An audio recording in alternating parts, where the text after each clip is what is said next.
Et je vais donc me présenter. Je suis Régine Lange, vice-présidente de FNE Occitanie-Pyrénées. Et je siège aussi au Conseil national de l'air pour FNE national. Donc, comme on vous l'a dit tout à l'heure, cette conférence est enregistrée et elle sera pour ceux qui n'auront pas eu le loisir d'y participer en visio ou en présentiel, diffusée sur notre site où on vous fera passer les liens lors de la prochaine lettre de l'air. Alors, je vais commencer par un chiffre que tout le monde connaît, 40 000 morts par an dus à la pollution de l'air en France. À force de le dire, c'est devenu un chiffre assez banal et vide de sens. On l'entend tout le temps. Dès qu'on parle d'une question de qualité de l'air, on entend ce chiffre-là. Et c'est tellement vide de sens, ça n'a absolument pas fait scier les parlementaires de supprimer la réglementation sur les zones à faible émission. Ça n'a pas dû vous échapper, c'était l'actualité de cette semaine. Pourtant, et de, euh,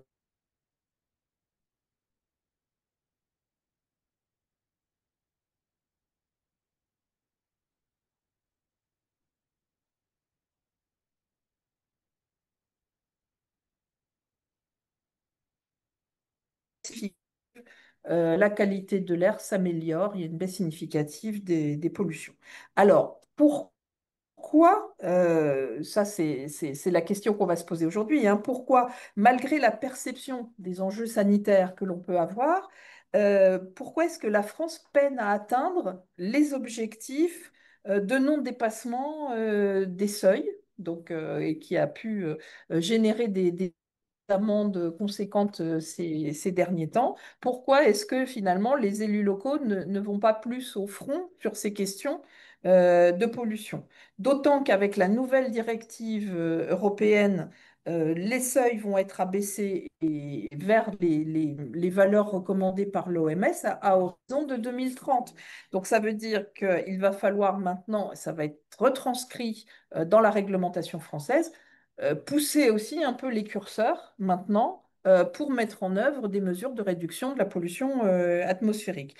Parce que, immanquablement, on a encore un petit peu de mal, et c'est normal de voir, parce qu'on parle du futur, hein, de voir combien de personnes vont être exposées maintenant par ces nouvelles valeurs de dépassement. Mais sensiblement plus, c'est certain, puisqu'on va réduire de moitié les seuils actuels. Donc aujourd'hui, le trafic est la principale cause de la pollution aux oxydes d'azote, notamment.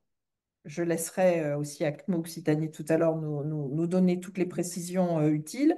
Et l'impact sur la santé des personnes sensibles est une question majeure, a priori, qui devrait diriger toutes les politiques publiques locales en matière d'urbanisme, en matière d'aménagement, en matière de développement des transports. En tout cas, pour FNE National, qui a donc lancé un appel à projet auquel donc Midi-Pyrénées et FNE Occitanie Méditerranée ont répondu conjointement, ils voient là deux conditions essentielles. Un, faire prendre conscience des enjeux et des actions à engager, mais aussi préparer les mutations. Par exemple, qu'est-ce qui se passe? Pourquoi est-ce que ça rate les ZFE? Pourquoi est-ce qu'il n'y a pas d'engouement? Pourquoi est-ce que les élus ne relayent pas? Pourquoi est-ce qu'on n'est pas capable d'anticiper et d'adapter? On fait le lien aussi avec les questions climatiques et on aura l'occasion d'en parler tout au long du déroulement de ce projet. Il y a des effets conjoints qui sont à mettre en valeur. Et deuxièmement, renforcer l'acceptabilité de ces politiques et notamment ce qui a pu faire défaut sur les zones à faible émission dont on parlait tout à l'heure. Donc une meilleure préparation, c'est-à-dire la promotion de solutions alternatives de transport pour pouvoir faire en sorte que les gens ne dépendent pas uniquement du transport en véhicule, prendre conscience que des personnes n'ont pas forcément les moyens d'acheter des véhicules neufs. En fait, toutes ces stratégies ont visé un renouvellement du parc, mais sur des véhicules que tout le monde n'a pas forcément les moyens d'acquérir et qui ont donné l'impression à certaines personnes habitant en périphérie des zones donc à faible émission d'être exclues finalement des centres urbains. Donc aussi, peut-être faire impliquer moyens sur le déploiement de ces solutions par l'interpellation et le plaidoyer, qui sera un de nos objectifs dans ce projet, et d'inciter aussi à participer aux concertations, à montrer que voilà, on a connaissance, conscience des enjeux, ce que l'on attend de nos responsables. Donc c'est pour ça que nous avons décidé, comme je vous le disais, c'est un projet régional monté conjointement entre FNE, Occitanie-Pyrénées et Méditerranée. Voilà, c'est aussi pour nous une grande première de faire travailler ensemble les équipes et les bénévoles, pardon, de travailler sur la constitution et l'animation d'un réseau citoyen sensibilisé à ces questions. Donc, le support pour démarrer ce projet de l'animation de ce réseau, c'est l'impact du trafic routier sur les populations sensibles. Donc, Lydie, pardon, et Léonie, qui sont nos deux animatrices de ce projet-là, vous l'expliqueront tout à l'heure. On va se faire prêter des capteurs, on va lancer des petites campagnes de mesures et s- axer sur cette question de l'impact sur les populations sensibles et elles vous donneront donc ces détails tout à l'heure. Donc merci à tous d'assister à cette réunion de lancement de ce projet et merci aux intervenants à qui je vais sans plus attendre passer la parole. Donc, je les présente en deux mots. Dominique Tillac, directrice générale d'Atmo Occitanie, et qui est accompagnée de Pierre-Yves Robic, qui est directeur adjoint, si je ne me trompe aussi. Ils vont parler à deux voix. Donc, le professeur Alain Didier, qui s'est présenté tout à l'heure pour ceux qui étaient déjà là, donc pneumologue et allergologue sur toutes ces questions sanitaires, je pense qu'on va apprendre des choses édifiantes. Mohan Ashrar ensuite abordera la question de l'engagement citoyen et témoignera sur des campagnes de mesures déjà menée donc dans la région. Et puis le dernier, mais pas le moindre, Alain Rona, sur l'engagement des collectivités, les enjeux pour ces collectivités et les possibles moyens d'action, puisque vous êtes donc délégué sur ces questions à Rodez Agglomération. C'est ça, je me trompe pas tout à fait. Très bien. Eh bien, je vous remercie par avance. Et donc, Dominique et Pierre-Yves, à vous la parole. Occitanie en quelques mots, hein, avant de vous présenter un peu plus les enjeux de la qualité de l'air. Donc d'abord, moi je tenais à remercier FNE de nous avoir invités aujourd'hui. Euh, Pourquoi parfois les actions sont efficaces? C'est peut-être parce qu'il y a des structures indépendantes comme la nôtre et composées finalement de collèges différents, hein, puisque Atmo Occitanie, vous allez le voir, ce sont des structures associatives avec des collèges qui se répartissent les décisions, les pouvoirs au sein de l'ensemble de leurs instances, que ce soit Assemblée générale, bureau ou conseil d'administration. Nous avons quatre collèges qui ont le même poids dans notre structure. Donc, les valeurs d'Atmos Occitanie, les premières valeurs d'Atmos Occitanie, ce sont la transparence et l'indépendance de nos structures. Comme le rappelait Régine tout à l'heure, hein, la pollution atmosphérique, c'est la deuxième cause de mortalité ou troisième cause de mortalité évitable par an. Et peut-être qu'on s'y habitue un peu trop. C'est vrai, on s'y habitue un peu trop, ces chiffres sont connus, et pourtant on a du mal à enclencher l'action. Néanmoins, la qualité de l'air s'améliore, mais les connaissances scientifiques aussi s'améliorent. Et on a l'habitude de dire finalement qu'on en est au niveau de la qualité de l'air, on en était il y a 30 ans sur ce qu'on connaissait sur la qualité de l'eau. Donc sans doute que tout ce qu'on a à découvrir petit à petit est encore devant nous quant à l'impact de la qualité de l'air sur notre santé. Donc d'où venons-nous? De la loi sur l'air et l'utilisation rationnelle de l'énergie, la loi LOR, qui date de 96, qui a été promulguée enfin, qui a été écrite à six mains, hein, Michel Barnier, Corinne Lepage et Dominique Voynet, qui quelques années après Tchernobyl voulaient des organismes indépendants, scientifiquement robustes, et qui puissent diffuser en toute indépendance et transparence une information sur la pollution de l'air, qu'on appelle décemment la qualité de l'air. Donc, Atmos Occitanie, nous sommes un organisme régional. Vous en avez un sur chaque région de France qui est agréé par le ministère de l'Environnement. Nous avons un laboratoire central de surveillance de la qualité de l'air qui va nous auditer régulièrement et valider nos méthodes de travail de façon à ce qu'elle soit conforme d'une part aux attentes européennes, aux attentes nationales et que le travail qu'on fait en Occitanie soit comparable avec le travail qui est fait par nos collègues dans chaque région de France. L'ensemble des mesures de polluants réglementés que nous produisons servent à l'État français à faire ce qu'on appelle le reporting européen. Donc c'est grâce ou à cause, vous voyez comme vous voulez, de nous que l'État français est en contentieux, notamment avec l'Europe, et que le Conseil d'État l'a condamné récemment pour inaction par rapport à la pollution atmosphérique. Donc nous sommes associatifs, loi 1901, avec une gouvernance des financements partagés et un modèle unique hein, en termes de surveillance de la qualité de l'air qui nous est souvent envié par des pays européens, voire à l'international, puisque nous sommes des structures qui ne sont pas des structures d'État et pas des structures privées à 100%. Donc c'est tout ce qui fait notre indépendance. Donc nous avons 4 collèges avec des représentants de l'État, des acteurs économiques, des collectivités et des associations et personnalités qualifiées, dont 2 sont présents aujourd'hui, en la personne de Régine Lange, qui est vice-présidente d'Atmo Occitanie, et d'Alain Didier, qui est administrateur d'Atmo Occitanie. Nous avons un représentant des collectivités territoriales adhérents d'Atmo Occitanie, en la personne de M. Rona. Donc nous avons quasiment des représentants de tous nos collèges. L'objectif pour Atmo Occitanie, c'est d'avoir des financements aussi multipartites, d'avoir un tiers, un tiers, un tiers de nos financements répartis sur les 3 collèges, parce que là aussi, ça nous garantit une certaine indépendance vis-à-vis de nos financeurs et des donneurs d'ordre. Nous produisons un peu plus de 100 rapports par an. Toutes nos données et nos productions sont en ligne. Sachez que nous travaillons avec, nous avons 200 adhérents et un peu plus de 140 conventions de partenariat. Donc, nous ne travaillons qu'avec des partenaires d'Atmo Occitanie. Souvent, on nous demande comment vous mobilisez. Il faut nous mobiliser quand vous êtes des associations à travers les acteurs du territoire, que sont les collectivités ou des acteurs économiques ou l'État, qui sont membres de notre association et avec lesquels on pourra passer des conventions et mettre en place des cofinancements pour établir hein, les surveillances ou les évaluations attendues.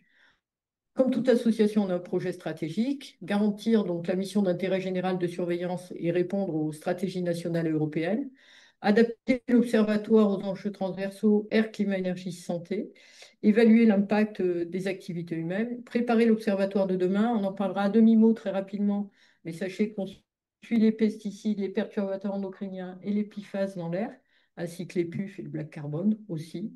Et bien sûr, c'est informer, sensibiliser le public. Comment est-ce que nous travaillons? Alors, nous travaillons avec un inventaire des sources d'émissions. C'est un cadastre d'émissions. Nous localisons et nous quantifions sur le territoire d'Occitanie les sources de pollution issues de l'industrie, de l'agriculture, de nos chauffages résidentiels et de nos activités tertiaires, ainsi que du transport. On récupère à peu près 34 000 points de comptage routier sur l'Occitanie. Tout ça va nous permettre de quantifier et localiser les sources de pollution.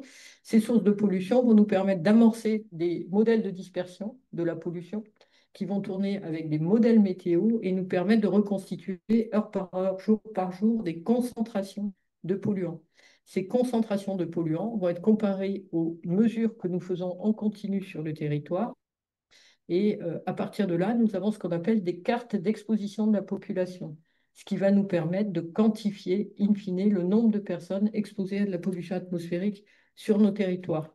J'insiste là-dessus parce que jusqu'alors, la directive de 2008 ne reconnaissait que les mesures comme un outil de reporting. Désormais, la modélisation est intégrée dans les outils de reporting.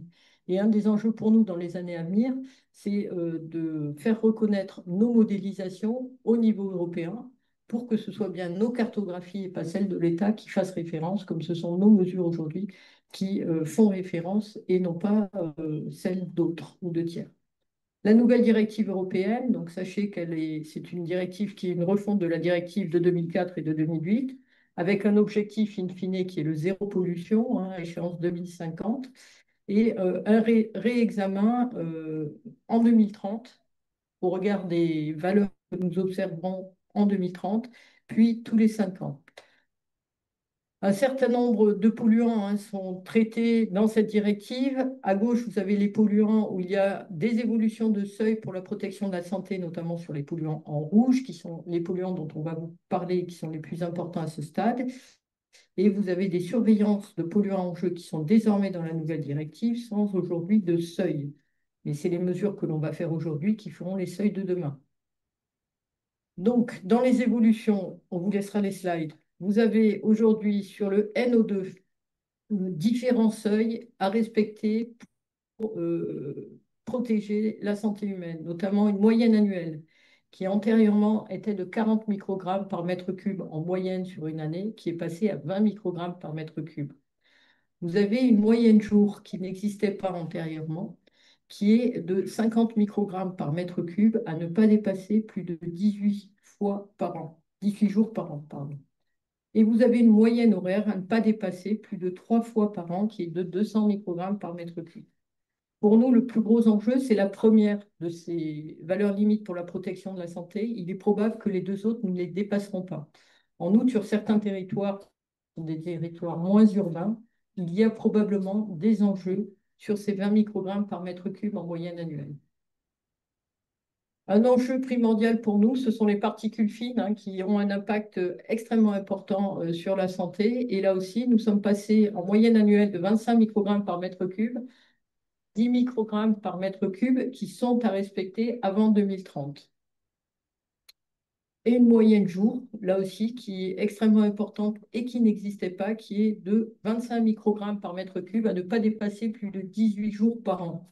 C'est probablement cette valeur limite pour la protection de la santé qui, dans les années à venir, posera souci. D'où, vous l'avez vu, un certain nombre d'inquiétudes par rapport aux sources, notamment de particules. Concernant ces sources de particules, sachez que nous avons désormais sur le territoire des outils qui nous permettent de caractériser les particules et d'identifier les sources. Ce sont des outils qui ont été déployés il y a peu de temps, il y a une petite année. Et vous avez à l'écran la composition des particules qui sort en automatique aujourd'hui sur un appareil qui est situé sur le théâtre des Mazades à Toulouse. Ce qui est en vert est d'origine organique, probablement biomasse. Et nous avons aujourd'hui des appareils qui permettent de mesurer des particules PM10, PM2,5, mais aussi PM1 qui proviennent de combustion. Et là aussi, on voit que la majorité des particules fines proviennent de sources biomasse organiques. Voilà, d'où un enjeu très fort pour nous en période hivernale sur tout ce qui peut être combustion de végétaux ou de biomasse. Dans cette nouvelle directive, nous avons aussi des enjeux qui sont de respecter ces valeurs avant 2030. Si des dépassements qui seront projetés en 2026, on nous a demandé de faire des scénarisations à partir d'hypothèses nationales pour voir où nous en serions en 2030. Si ces scénarisations nous conduisent à dire il y a un risque de dépassement, des plans d'action devront se mettre en route. Des feuilles de route devront être mises en place par les collectivités et les services de l'État. Si nous avons des dépassements en 2030 constatés, ce sont des plans relatifs à la qualité de l'air qui sont à mettre en œuvre avec un objectif à atteindre au maximum à 4 ans. Voilà en ce qui concerne la nouvelle directive. Donc pour nous, les enjeux des années à venir, c'est d'identifier les territoires à enjeu avec un développement de la modélisation de définition à l'échelle de l'Occitanie, qui est un grand territoire. Donc pour les PM2,5, vous avez des cartes spécimens qui donnent un peu les questionnements qu'on a. Ce sont des cartes sur lesquelles on est en train de travailler pour pouvoir mieux préciser effectivement les zones qui risquent d'être en dépassement et sur lesquelles nous déployons des mesures en parallèle. Et vous avez les cartes de NO2 que vous connaissez, là aussi avec 3 seuils. Les seuils rouges qui sont les seuils en dépassement de la valeur limite actuelle, les seuils jaunes qui sont les seuils en dépassement de la valeur limite 2030. Et voilà, et quand c'est vert, tout va bien. Pierre vous en parlera un peu plus longuement ensuite. Donc les enjeux, on en a parlé. Sachez que désormais, dans tous nos rapports, puisqu'on a diminué les seuils, nous sommes en train de mettre en place toute la méthode de calcul des incertitudes associées à ces mesures. Et en attendant d'améliorer toutes ces méthodes, nous publions toutes nos valeurs d'exposition des personnes en intégrant ce qu'on appelle un intervalle de confiance. Donc, je vous ai mis à l'écran un exemple de ce que vous allez voir dans notre bilan annuel de cette année dans le PPA de Toulouse.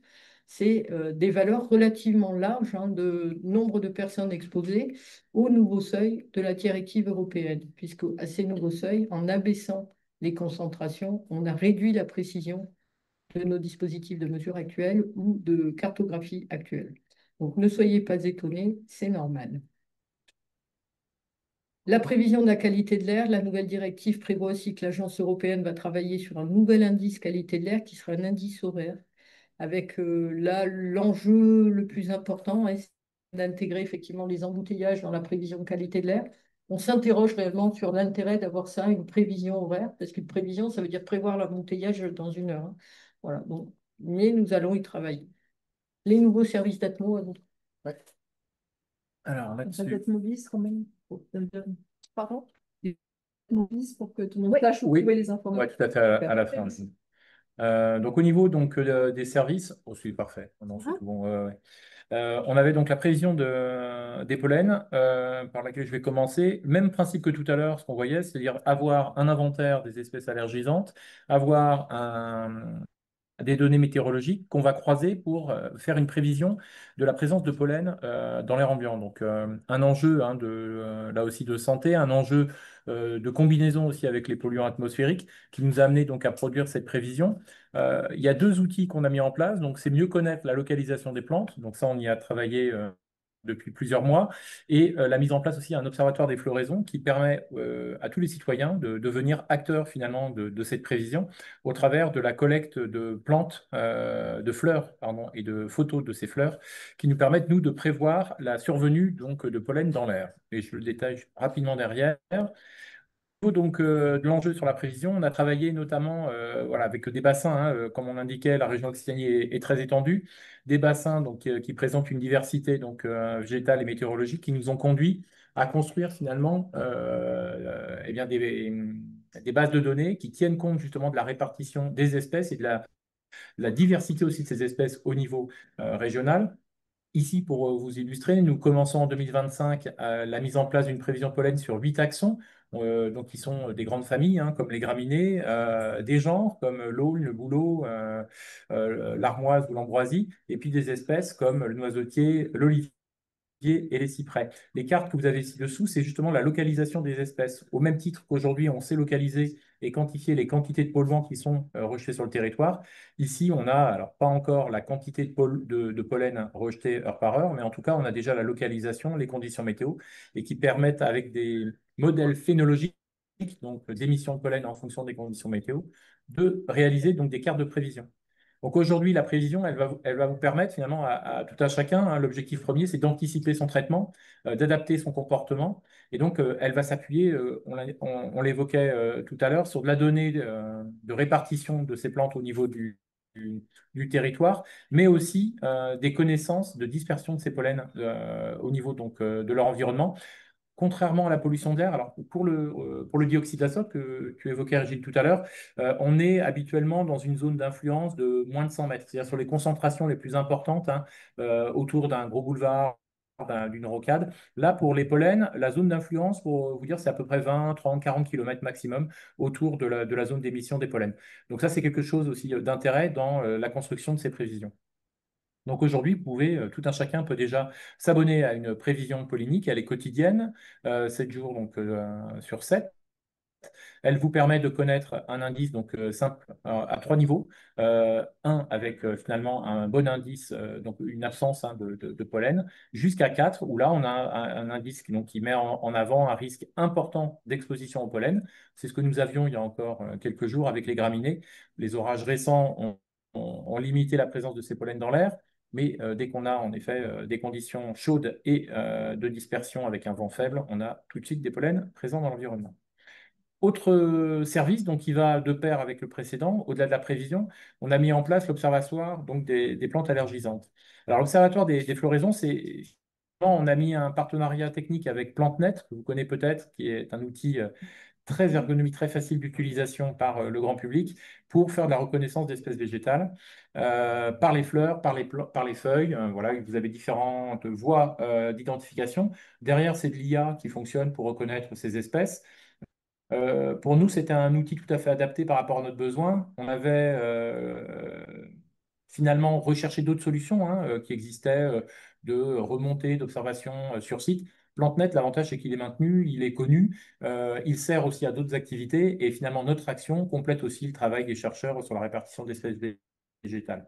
Donc nous, on va récupérer quotidiennement les espèces de végétales allergisantes qui sont déclarées sur PlanteNet et elles vont intégrer, vous avez la carte en bas à droite, de mémoire c'était justement début mai, on avait fait la sortie de l'ensemble des déclarations qui avaient pu remonter au niveau des espèces de fleurs et on voit qu'on a une progression régulière, hein, on est en train d'analyser justement les remontées d'espèces, enfin des fleurs notamment qui sont remontées via PlanteNet, mais on a une progression régulière. Nous avions 300 remontées au début mars, 495 début avril, et puis on était à plus de 1000 1er mai. Donc voilà, ça marche très bien.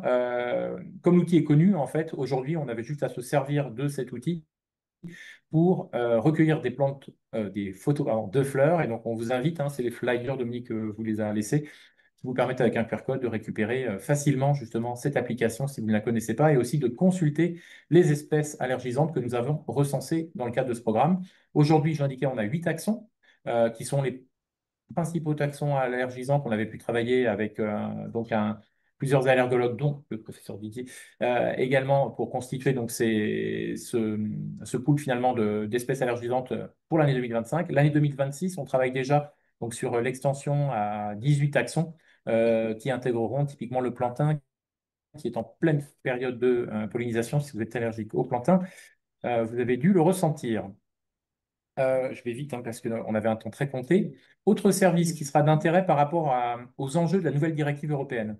Alors, jusqu'alors, vous aviez des cartes de concentration qui étaient mises à disposition par notre organisme, des cartes de concentration qui ne permettaient pas finalement facilement de connaître si on était en dépassement ou pas, si ce n'est le jeu de couleurs. Mais dans la nuance, parfois, il était utile de savoir si on était dans le rouge, dans le orange ou dans le violet.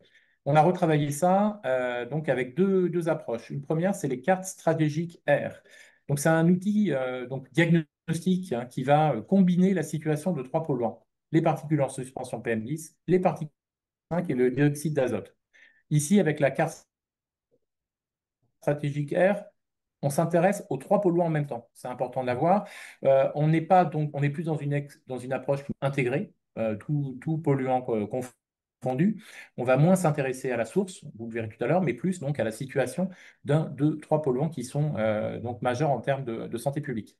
Donc, on l'a destiné, à l'origine, il était plutôt orienté expert, c'est-à-dire qu'on souhaitait que cette carte, elle trouve un écho comme les utilisateurs aujourd'hui des cartes de bruit. C'est vraiment la même méthodologie qui a été mise en place en s'inspirant également des classes de qualité énergétique des bâtiments. Vous allez le voir, afin d'avoir une vulgarisation la plus poussée en termes de compréhension. Je dépasse, je dépasse pas. Et à quel niveau je suis exposé. Donc, on va s'intégrer au-delà des trois polluants qu'on va combiner. Vous avez en haut la situation des 3 dernières années. Donc, pour les particules fines, on va regarder la situation des moyennes sur les 3 dernières années. Pour les PM10, de même. Et seul pour le NO2, comme on a, pardon, je vous cache la vue, comme on a une évolution régulière, plus régulière et plus progressive des concentrations NO2, on prend que la dernière année. On va prendre la situation la plus dégradée de ces différentes années et on va calculer pour chacune un indice vous allez voir de A à G qui vous permet derrière de classer par polluant la situation et derrière on prend à chaque fois la situation la plus dégradée. Donc ce qui permet de ne pas finalement limiter les enjeux que le long des axes routiers, mais aussi de voir, notamment avec la présence de particules fines dans l'air ambiant, que l'enjeu sort largement des espaces intra-urbains et la première couronne et la deuxième sont largement concernées. Donc ces cartes stratégiques R, on les a destinées, hop, on les a construites pardon, donc avec de A à G, avec les mêmes logiques de seuil, les seuils OMS, les seuils de la valeur limite de la nouvelle directive à l'horizon 2030 et les seuils actuels du Code de l'environnement du droit français. Alors, avec un découpage, alors beaucoup de seuils, ça fait l'objet de beaucoup d'échanges avec nous, mais on s'est mis d'accord entre associations de surveillance de qualité de l'air sur cette échelle, ce qui fait que toutes les régions les reprennent, l'ensemble des atmos reprennent cette échelle. Elle intègre, comme vous le voyez, un dépassement ou pas de l'OMS et en dessous une marge de tolérance autour de la valeur limite fixée à l'horizon 2030 et pareil 20% de la valeur limite actuelle. Donc si on prend le NO2, ce serait à 40 avec 20%, on arrive à 32. Ok, ça, vous avez les échelles, vous pourrez consulter tout ça. L'idée, c'était vraiment d'avoir ce type de visuel. Vous avez une fiche type. Alors, on a la police qui passe. Vous avez une fiche type, donc avec la représentation à l'échelle de l'EPCI, donc ici le Grand Toulouse. Vous avez donc les zones en dépassement et vous avez donc ici en bas du recto, pardon, de la fiche, le pourcentage de population exposée à chacun des seuils. Ça vous permet d'avoir un premier niveau de connaissance du niveau d'exposition sur le territoire. Vous avez un descriptif méthodologique et puis bien sûr l'échelle de concentration associée. Ça, ces cartes-là, elles sont donc dans un format fixe print qui est donc un PDF. Vous avez également ces cartes qui sont mises à disposition sous un format image et également pour que chacun puisse les réutiliser dans un format vectoriel, utilisable sous QGIS, n'importe quel système de projection géographique qui vous permet de réutiliser ces cartes. Donc ça, je viens de vous l'expliquer. Et donc, l'autre carte, c'est la carte d'impact sanitaire. Donc ça, pour l'instant, on est les seuls en Occitanie, voilà, au niveau français à l'avoir mis en place. La réflexion est la même, hein, c'est de vraiment s'inspirer de ces seuils qui changent justement la lecture de la situation sur les territoires. On a trois polluants, toujours les mêmes, PM2,5, PM10, NO2. Par contre, on va les regarder séparément, parce que les sources ne sont pas les mêmes. Pour le NO2, on le rappelait tout à l'heure en introduction, essentiellement le trafic routier. Pour les PM2,5, majoritairement le chauffage résidentiel. Et bien pour chaque polluant, en fonction du niveau de concentration, là on a simplifié l'approche vers je suis en dessous du seuil, c'est ce qu'on peut avoir ici pour le NO2 en bas à droite. Finalement, je respecte le seuil du NO2 sur une grande partie du territoire, puis en exemple, Toulouse Métropole.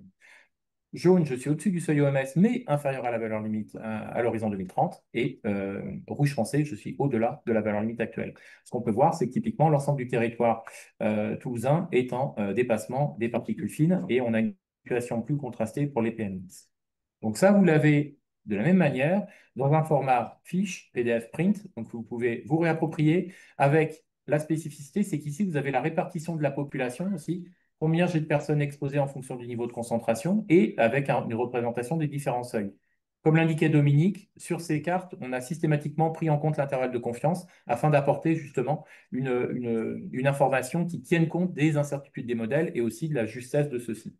De la même manière, vous avez ces cartes qui sont mises à disposition en téléchargement dans un format image et également dans un format vectoriel pour des systèmes informatiques de géolocalisation.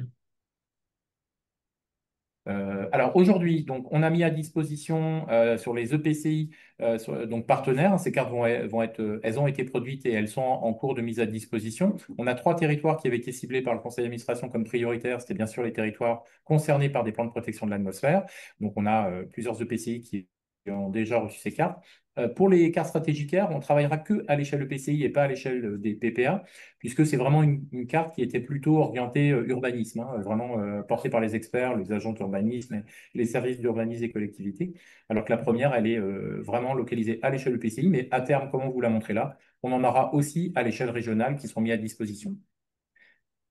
Évaluation donc, des pesticides, ça c'est les nouveaux polluants qu'on suit, aussi à enjeu, non encore réglementés, mais finalement qui présentent énormément voilà, de besoins d'amélioration des connaissances. Pour les perturbateurs endocriniens, comme vous le voyez à droite, on a 5 sites qu'on a ciblés. C'est un dispositif de suivi qui a été mis en place en mobilisant, là aussi sur décision du conseil d'administration, une partie des dotations du Conseil d'État suite à la condamnation de l'État français pour une action sur la pollution de l'air. Donc, ces fonds ont servi donc, notamment à une étude de préfiguration sur Toulouse, puis une extension à l'échelle de l'Occitanie sur 5 sites, 2 sites ruraux et puis 3 sites urbains qui permettent donc de suivre ces perturbateurs endocriniens. Un enjeu parce qu'on a quand même sur ces 4 bassins un quart de la population présente, donc ça nous permet d'avoir une évaluation d'intérêt en termes de représentativité. On a 56 molécules qui sont recherchées. Alors, on n'a pas. Alors oui, je vais le mettre du temps. Pardon si je dépasse un peu. On en a donc 47 molécules qui sont identifiées, quantifiées régulièrement quand même sur le territoire. 32 molécules ont été quantifiées sur au moins 75% des échantillons. Ça, c'est la fréquence. Donc, on a quand même aujourd'hui, il faut voir des perturbateurs endocriniens qu'on mesure en continu. Certains, c'est 100% du temps. Ils sont présents donc, dans l'air. Je vous ai listé dessous le type de perturbateurs endocriniens qu'on suit, des organochlorés jusqu'aux phtalates en passant donc, par certains parabènes. Quand on suit les phtalates, typiquement, ce qu'on retrouve le plus, c'est les résidus du PVC, enfin de la molécule qui permet de fabriquer les bouteilles en PVC. Donc finalement, au travers de ce suivi, on suit aussi la présence de microplastiques, nanoplastiques présents dans l'atmosphère. Voilà, ça c'était pour illustrer la fréquence. Vous voyez, pour les HAP, on en retrouve quasiment tout le temps. Les phtalates, c'est tout le temps. Certains, même alkylphénol ou musc, hein, les muscs, c'est tout ce qui est parfum d'ambiance et autres, on en retrouve tout le temps. Les alkylphénols, c'est tout ce qui est tensioactif, moussant, qu'on trouve dans les cosmétiques, qu'on trouve dans les détergents, on en trouve quasiment tout le temps, pour certains, tout le temps. Alors ça, c'est la fréquence. Autre indicateur, c'est la concentration. Et là aussi, on est surpris. Les niveaux de concentration en phtalate. Alors, on a peu de référentiels, hein. Peu d'études sont encore menées sur leur présence dans l'air. On travaille avec un laboratoire universitaire à Paris là-dessus. On retrouve des HAP. Intéressant aussi, les HAP, parce qu'aujourd'hui, une des sources principales de HAP, c'est bien sûr la combustion. Et dans la combustion, c'est le chauffage. Et dans le chauffage, c'est le chauffage au bois. Donc, un enjeu aussi là, à améliorer les connaissances. On a certains HAP qui sont spécifiques de la combustion automobile, d'autres qui sont spécifiques de la combustion de biomasse. Voilà, ce type d'études montre que les HAP sont très présents dans l'air, au-delà du simple azoapyrène qui est réglementé dans l'air ambiant. Les PFAS, même sujet. Alors, vous connaissez, j'en doute pas, l'enjeu autour donc, des per- et polyfluoroalkylés. Finalement, pourquoi est-ce qu'on les dit éternels, hein en fait, la liaison carbone-fluorure, fluor, pardon, c'est la plus solide de la chimie organique. Et donc, on a ici une molécule qui est extrêmement résistante à la dégradation. C'est pour ça qu'elle est très utilisée dans l'industrie, parce qu'elle a des propriétés de résistance aux UV, à la température, au frottement, qui font qu'elle est partout, voilà, d'une table comme ici jusqu'à un vêtement. Donc, on en retrouve dans beaucoup d'endroits. Nous, on a ciblé les mêmes sites où on suit les PFAS de la même manière. Alors, pas avec la même technique. Ici, on va s'intéresser à tout ce qui retombe dans l'environnement, c'est-à-dire les retombées sèches, les retombées humides au travers du lessivage de l'atmosphère. Et ces analyses, elles concernent 50 PFAS. Il fallait choisir, il y en a 12 000 qui existent référencés. Il fallait choisir, on s'est appuyé sur la seule norme qui existait dans le monde, qui est la norme américaine, l'OTM 45, qui permettait déjà de cibler les principaux PFAS dans l'environnement. Le suivi, là, je n'ai pas de résultat à vous présenter. Il a démarré en novembre 2024. On commence seulement à recevoir les éléments. Pesticides, là aussi, un suivi qui est en cours, mis en place de longue date, hein, des partenaires comme l'Agence régionale de santé, comme la région Occitanie, comme le Conseil départemental de Haute-Garonne, et aussi les fonds du Conseil d'État qui ont été mobilisés sur suivi, et puis les fonds mutualisés de l'Atmo Occitanie au travers d'une contribution à l'ensemble des programmes d'action. 10 sites aujourd'hui de suivi sur 23-24. Ça nous permet aujourd'hui de cibler finalement le folpel est un polluant auquel vous êtes régulièrement exposé, que vous habitiez en ville ou à la campagne. Le prosulfocarbe, pareil, herbicide, très utilisé dans la grande culture. Il est présent dans tout l'environnement, pas en continu, mais sur des périodes très ciblées, notamment l'automne et le printemps. On retrouve clairement un lien entre pratique culturelle et présence dans l'environnement. Donc ça, c'est aussi un des enseignements, hein. On se questionne régulièrement sur d'où viennent les pesticides, est-ce que c'est l'usage du citoyen ou est-ce que c'est les pratiques agricoles. Nous, nos travaux montrent qu'on a quand même une présence plus importante en milieu rural qu'en milieu urbain, mais qu'on en trouve en milieu urbain, qui pose justement le sujet du transfert du champ au-delà des limites de la parcelle. Donc, comme vous le voyez, l'ensemble des visuels que je vous présente sont disponibles sur l'Atmoviz qu'évoquait Régine. Donc voilà, tous ces graphiques-là, vous pouvez les retrouver, ainsi que dans nos publications, qui vous permettent désormais de comparer les territoires entre eux, aussi de comparer les années entre eux. Des sites comme le Lauragais, où on a les grandes cultures, on a plus de 10 ans d'historique. Donc ça aussi, vous pouvez être voilà, acteur finalement de votre montée en compétences et en connaissances sur ces enjeux. Tous ces indicateurs ont été construits pour aussi comparer les années les unes entre elles, les sites les uns entre eux. Et depuis peu, on s'appuie aussi sur une base qui a été mise en place au niveau national et qui nous permet de comparer la situation des sites en Occitanie avec la situation au niveau de l'ensemble du territoire français. Dernière slide. Les supports donc, sur lesquels vous pouvez retrouver l'ensemble de nos publications. Bon, bien sûr, les rapports, ils sont tous consultables, téléchargeables et référencés dans l'espace ressources de notre site Internet. Vous avez l'Open Data, qui est une source aussi sur laquelle vous pouvez aller chercher la donnée brute, mais aussi la consulter, notamment les cartographies. Vous pouvez zoomer, vous déplacer sur les cartes. Et enfin, vous avez l'Atmoviz. Donc, je vous ai remis les adresses. Et là, vous pouvez accéder à deux ressources pour l'instant, mais bientôt plus. Aujourd'hui, c'est les sources de pollution. Vous pouvez consulter les présences, comparer les territoires. Je veux comparer Toulouse à Montpellier, c'est possible. Je veux avoir la contribution du routier par rapport à l'agricole, c'est possible. Et vous pouvez également retrouver les phytos, comme je l'indiquais. Et prochainement, la mise en avant de l'impact d'action, typiquement l'abaissement de vitesse, la réduction des kilomètres, seront également consultables sur cette plateforme Atmoviz. Bonjour à tous. Donc, effectivement, je suis Alain Didier, je suis pneumologue et allergologue et je travaille donc au CHU Toulouse, mais aussi tout près d'ici à l'hôpital Joseph Ducoing, qui est un hôpital qui est très tourné sur la précarité. Euh, Alors, je vais essayer de passer à la diapositive. Je n'ai pas de conflit d'intérêt direct sur ce sujet. Donc, on va parler un petit peu des rapports entre la qualité de l'air et la santé. J'ai mis ici quelques questionnements et raisons de s'intéresser à ce sujet que, bien sûr, je pense vous partager. D'abord, respirer de l'air pollué, on va le voir, comporte des risques pour la santé. On verra lesquels. Comme on l'a vu sur les diapositives précédentes, la distinction entre les villes et les campagnes n'est plus vraie, hein. Il y a vraiment des polluants qui se déplacent et puis les polluants à la campagne sont présents. C'est peut-être pas les mêmes qu'en ville, mais ils y sont. Donc la pollution de l'air, finalement, elle concerne tout le monde, même si j'ai bien aimé que les intervenants précédents détaillent bien le risque en fonction de l'exposition et du nombre de patients, enfin de personnes exposées. La pollution actuelle est bien sûr difficile à identifier à l'échelon individuel, et puis il y a des directives strictes. Et je pense qu'on discutera peut-être tout à l'heure sur pourquoi ce delta si important entre les données OMS, enfin les directives OMS et les directives européennes, alors qu'on a tous les mêmes données finalement scientifiques. Puis on parlera pas de l'air intérieur, mais c'est un vrai sujet.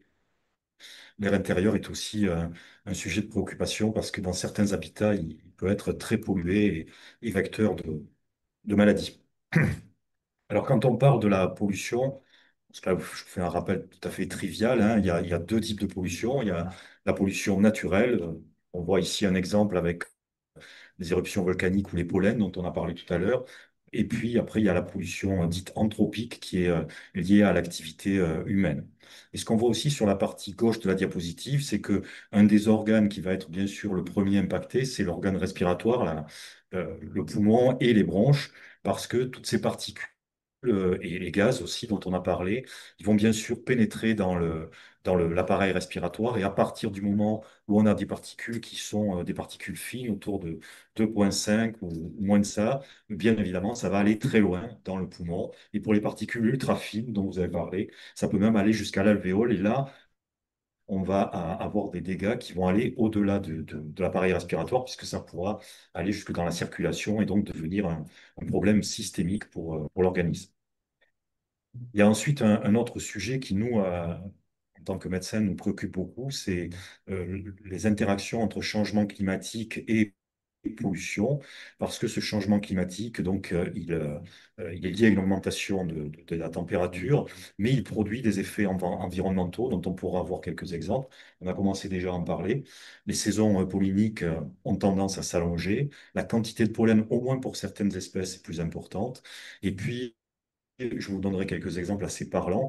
Il y a une interaction très nette entre la pollution biologique, les pollens, et la pollution chimique ou particulaire. Et puis ce changement climatique, il nous expose aussi à des événements climatiques extrêmes, comme les incendies, les orages, etc., qui ont des répercussions sur la santé respiratoire, surtout pour les gens qui sont déjà atteints de pathologies respiratoires. Donc ici, quelques exemples, hein. Nombre accru de catastrophes naturelles, en particulier donc les incendies. On a l'impression de ne pas être très concerné chez nous, mais je vous rappelle que l'Europe du Sud est très concernée par ce problème. L'Amérique du Nord n'en parle pas. Euh, la Grèce aussi. Et on a vécu il y a 2 ans un très gros incendie dans les Landes qui a probablement eu des conséquences respiratoires assez importantes, notamment sur les populations vulnérables. Puis il y a aussi tout ce qui est cyclone, orage, euh, tsunami, etc., qui peuvent contribuer à altérer la santé. Quelques exemples. Voilà déjà un exemple concernant les pollens. Ici, on a la quantité. Hop, excusez-moi.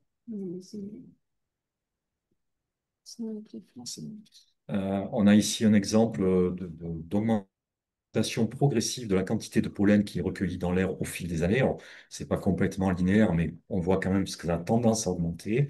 Et si on va dans le détail, on peut voir sur cette carte qu'une plante qui est très agressive, qui est l'ambroisie, qui jusqu'à présent en France est surtout limitée au couloir rhodanien, on voit que pour les années à venir, il est prévu qu'elle s'étende à l'ensemble du territoire français et au-delà en Europe. Mais on sait que c'est une plante qui est extrêmement allergisante, puisque, pour mémoire, l'ambroisie, aux États-Unis, c'est la plante qui est l'équivalent de nos pollens de graminées ici, qui cause le rhume des foins. C'est donc une plante très agressive sur le plan respiratoire. Et puis un autre exemple assez frappant d'interaction entre des événements climatiques extrêmes et la santé, c'est le problème des orages et ce qu'on appelle les asthmes polliniques. Et ça, c'est quelque chose qui a été pour la première fois décrit en Australie en, en 2016, je crois, à Melbourne. En 2016, à Melbourne, il y a eu un orage particulièrement spectaculaire.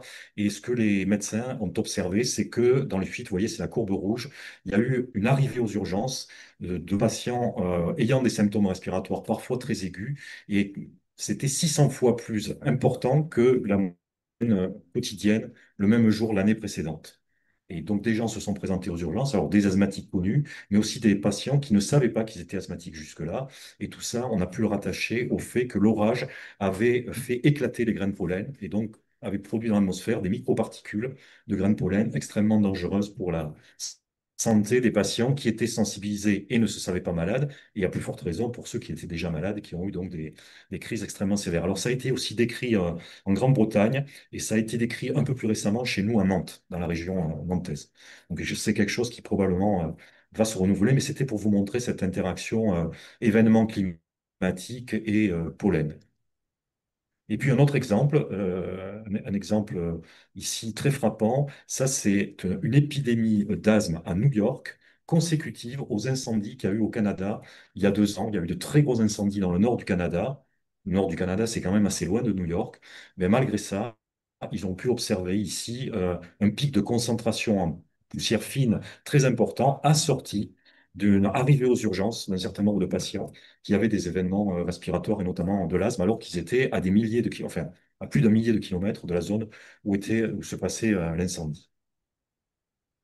Alors ça, on a déjà dit, hein, je pense que sur Robic nous l'a montré, hein, on est focalisé sur l'eau, mais il faut bien voir que on respire 15 000 litres d'air par jour. C'est beaucoup plus que ce qu'on boit et beaucoup plus que ce qu'on mange. Et donc, il faut être vraiment préoccupé par la qualité de l'air que nous respirons. Et puis, ces polluants dans l'air, ils sont multiples, ils se conjuguent. Je vous ai montré ces interactions entre les pollens et puis les autres polluants. Et on sait qu'en atmosphère polluée, ça a été bien démontré par des situations expérimentales. Les pollens ne se conduisent pas de la même façon qu'en atmosphère non polluée. Ici, vous avez un pollen qui est magnifique, qui est très beau. Mais si vous le mettez dans une atmosphère polluée, il va complètement se déchiqueter et il va délivrer des particules très fines qui vont pouvoir rentrer dans les voies aériennes. Ce pollen-là, il va rester dans le nez, il va vous faire éternuer, mais il n'ira pas jusqu'à vos bronches. Mais s'il se dégrade, ben là, vous avez des particules allergéniques qui vont pouvoir aller jusque dans les bronches. Et qu'est-ce qui peut les dégrader? Ben, c'est le contact avec ces particules fines ou avec ces oxydes d'azote. Donc, effectivement, comme je l'ai dit, la taille des particules va influencer jusqu'où vont aller ces particules dans l'arbre aérien. Vous voyez que les PM2,5 ou les PM1, elles vont dans le poumon, dans les bronches, mais au-delà, quand elles deviennent ultra fines, elles peuvent franchir la barrière alvéolaire et là, elles vont avoir des effets systémiques d'inflammation. Et donc, bien sûr, on va avoir des risques pour la santé respiratoire, mais aussi on va avoir des risques pour la santé en général, en particulier pour la santé cardiovasculaire ou la santé neurovasculaire. Ça, c'est vraiment important à connaître. Donc là, je ne reviens pas là-dessus, hein, quelque chose que vous avez montré, hein, la source des particules fines, c'est quand même beaucoup lié à la combustion, euh, mais aussi au transport routier. Et on voit que ces particules fines, bon, bien sûr, elles vont pouvoir être très dommageables pour la santé respiratoire. Alors, la question qui est difficile à répondre pour les médecins, c'est comment on peut mettre en évidence ces effets néfastes de la pollution pour plusieurs raisons qui sont sur la diapositive. D'abord parce que les sources de pollution sont multiples, hein, on l'a vu. Il y a les PM10, il y a les PM2,5, il y a les particules ultra fines, mais il y a aussi des polluants gazeux. Euh, donc c'est un mélange en fait qui va être actif sur la santé ou néfaste sur la santé. La pollution, en plus, c'est quelque chose qui se déplace, qui varie en fonction de vos conditions d'habitat. Je vous montrerai quelques exemples en fonction des conditions climatiques. Et puis, bien sûr, notre exposition individuelle est conditionnée par nos conditions de vie. Ça, c'est important. Et puis, ce qui est compliqué pour les gens qui s'intéressent à ce sujet, c'est que vous n'avez pas une maladie spécifique qui est liée à la pollution. Je ne peux pas dire j'ai telle maladie, c'est la pollution.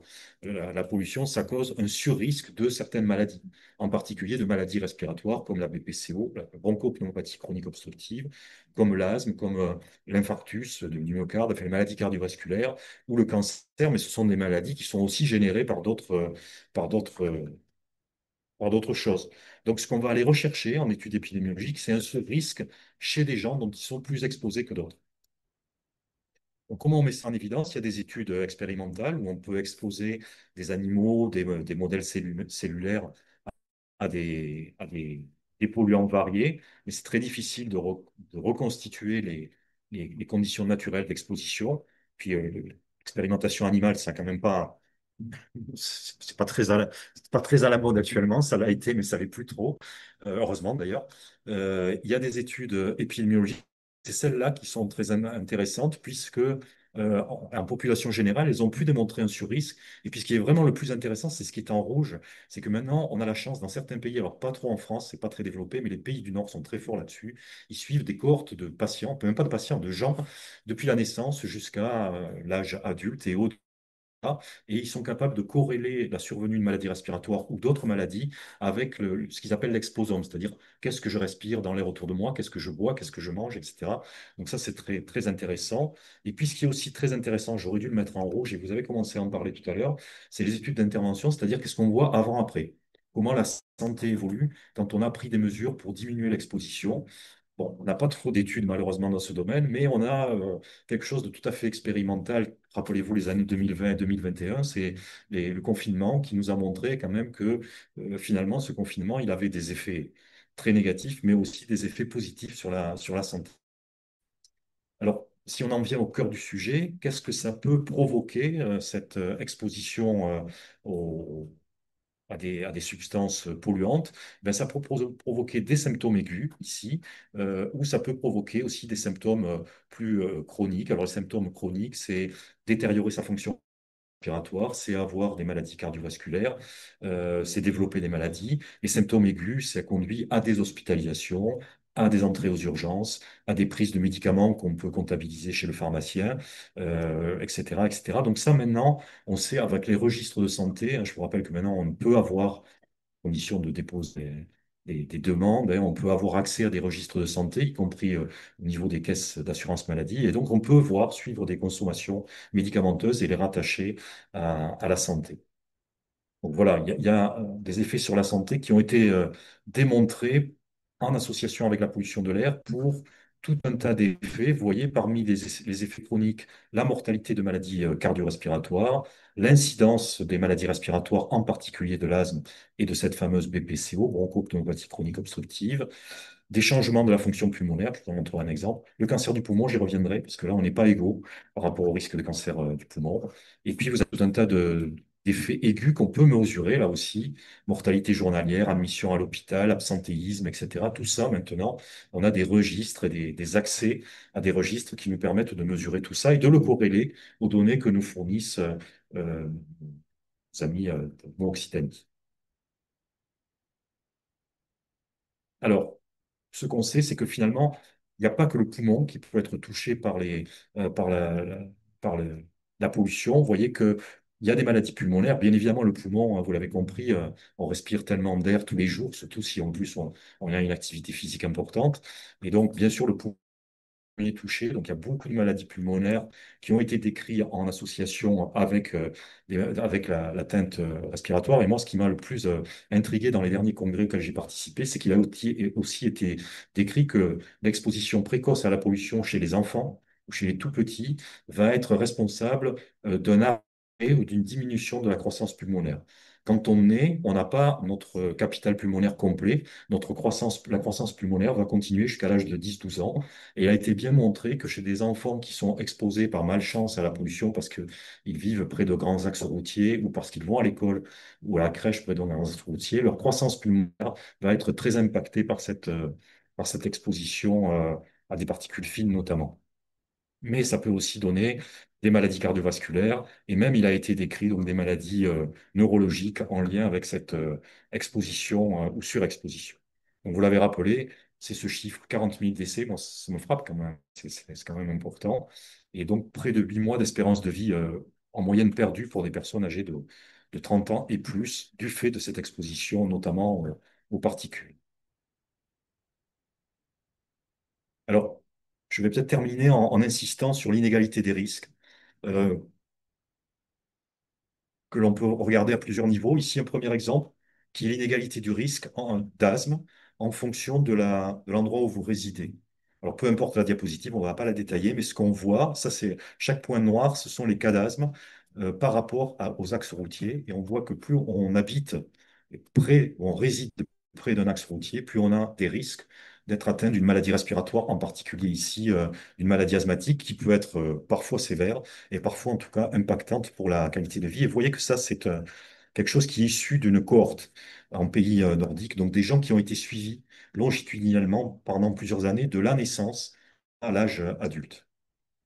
Un deuxième exemple, un exemple d'impact de la, de l'exposition à la pollution en fonction de votre état respiratoire. Si vous avez la fonction respiratoire dans une population, elle se répartit selon une courbe de Gauss. C'est-à-dire que vous avez des gens qui vont très bien, qui sont au milieu, ici, ils ont une fonction impeccable. Vous avez des gens qui ont une super fonction, peut-être parce que ce sont des athlètes. Et puis, vous avez des gens, malheureusement, qui sont soit malades, soit qui ont une fonction qui n'a pas atteint son meilleur niveau. On sait que la pollution atmosphérique, quand vous y êtes exposé de façon importante, elle déplace votre fonction respiratoire vers le bas. Donc, si vous êtes là, pas de problème, vous allez rester dans une zone normale. Mais si malheureusement vous êtes déjà dans la partie gauche de la diapositive, votre fonction respiratoire va se déplacer vers un endroit où vous n'allez plus avoir une fonction normale et vous allez être handicapé par votre fonction respiratoire. Donc, une inégalité du risque liée au fait que vous ayez une maladie respiratoire ou au fait que malheureusement votre fonction respiratoire n'ait pas atteint son optimum à l'âge adulte. Et puis un dernier exemple, alors celui-là, il est assez terrorisant. Je suis désolé, hein, c'est l'exemple du risque de cancer bronchopulmonaire. Donc, on a montré, ça c'est une très belle étude qui a montré que l'exposition à la pollution, en particulier aux particules fines, pouvait être responsable de cancer bronchopulmonaire. Mais ce qui a été aussi investigué, c'est pourquoi dans certaines populations ethniques, en particulier en Asie et en Asie du Sud-Est, ici c'est à Taïwan, vous voyez que la proportion de patients qui ont un cancer du poumon non fumeurs est très importante. 53%. C'est pas le chez nous, hein. Chez nous, c'est plutôt 20%, 15%. Mais là, c'est 53%. Et ils ont pu montrer qu'en fait, c'est notre background génétique qui est en cause. Dans ces populations asiatiques, ils ont assez fréquemment des proto-oncogènes, des pro-oncogènes qui sont présents dans leur génome et qui ne sont pas activés, mais la pollution va les activer.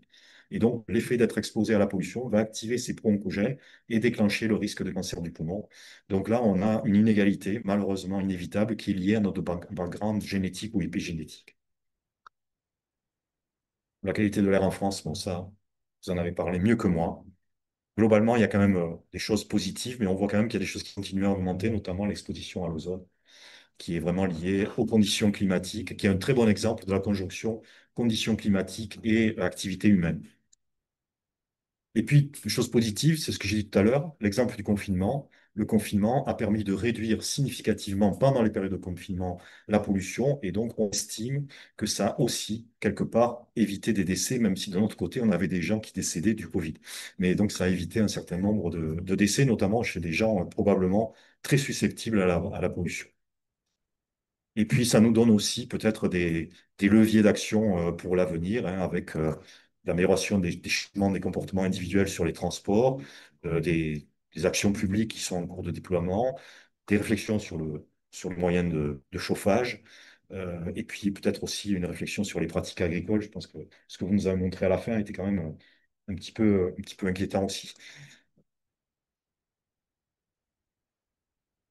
Voilà, bon, après, il y a tous les messages de bon sens hein, qui peuvent s'appliquer aux patients. Je pense que ça sera peut-être plutôt pour la discussion qu'on pourra en parler. Il faut quand même dire que finalement, le risque pour la santé respiratoire, il est beaucoup lié à l'exposition chronique. Bien évidemment, c'est pas bien d'être exposé à des pics de pollution, mais ce qui compte quand même, c'est de diminuer l'exposition chronique. C'est pour ça que les seuils sont intéressants, parce que c'est la pollution chronique qui cause les maladies respiratoires. Les pics vont provoquer des épisodes aigus chez des gens qui ont déjà une maladie respiratoire. Voilà, ça c'est la dernière chose. Et j'ai oublié de parler d'une chose importante, je m'en suis aperçu en bâtissant mon diaporama, et il faut battre notre mea culpa, nous les médecins, enfin nous les soignants, c'est que parmi les pollueurs, il y a beaucoup la santé. La santé pollue beaucoup. C'est, je crois, 8% de la pollution de l'air qui est liée à la santé, par les déchets, par les déplacements, par la combustion, etc. Donc au niveau maintenant soins et santé, il y a une prise de conscience dans les établissements de santé de notre rôle de pollueur et de la nécessité de diminuer, fait d'améliorer nos comportements pour diminuer cette pollution qui est significative. Ah oui, et puis, un petit mot du pneumologue quand même, pour remettre les choses en perspective, mais Mme Tillac l'a dit, 40 000 morts en France par la pollution, 80 000 morts encore par le tabac, donc, et les deux se conjuguent, donc il ne faut pas oublier le tabac. Et là, on a affaire aussi à forte affaire, hein, parce que les industriels du tabac, ils sont très très forts, très très forts. Donc, moi, c'est Mohamed Chérard, donc je suis référent qualité de l'air à FNE OCMED, donc partie Languedoc-Roussillon. Et on a fait deux campagnes de mesures intéressantes qu'on va vous présenter ici. Une concerne la pollution de l'air par le transport maritime à sec et l'autre, la pollution de l'air, une carrière à Baïchas dans les Pyrénées-Orientales.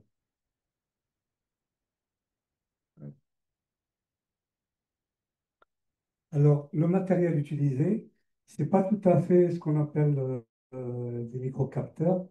C'est l'intermédiaire entre le microcapteur et le gros matériel qu'utilise Atmo Occitanie.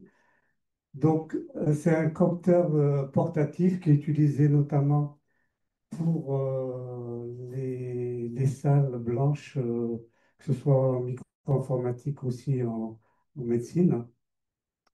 Donc, ça mesure le nombre de particules dans un volume d'air qui est aspiré, qui est de 2,83 litres.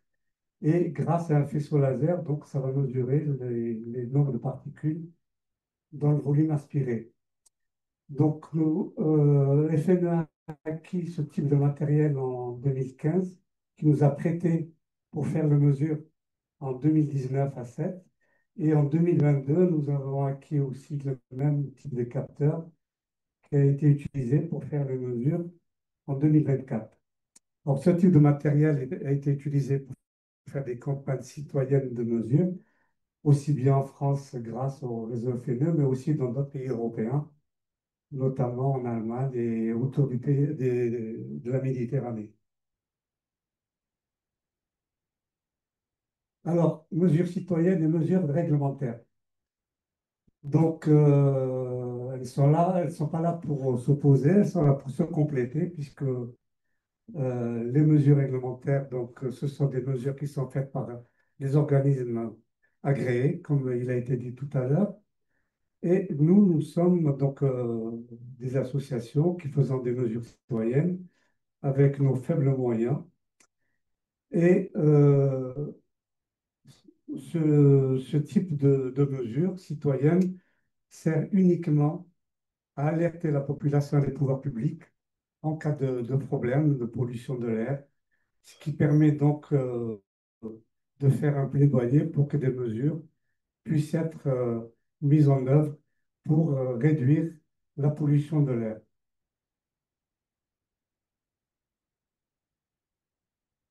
Alors, les deux campagnes que nous avons, les campagnes de mesures que nous avons faites depuis 2017, on en a fait une à Port-Vendre liée à la pollution de l'air par les navires en 2019 que je vous présenterai après. Pour la nouvelle qui n'est pas présentée ici, on a mesuré la pollution de l'air par une carrière. Et en 2024 que je vous présente, celle qui a été faite à Baïchas dans les Pyrénées-Orientales. Alors, pour ce qui est de cette, donc, comme beaucoup de personnes le savent depuis qu'il y a pas mal de feuilletons, radio, de la télé qui se passent à Sète. Donc, Sète est caractérisé par un port qui est pratiquement dans la ville, comme ici sur le quai d'Alger. Et bien sûr, donc, les bateaux qui sont à quai, qui ne sont pas électrifiés, donc font tourner leur moteur et donc sont source de pollution importante.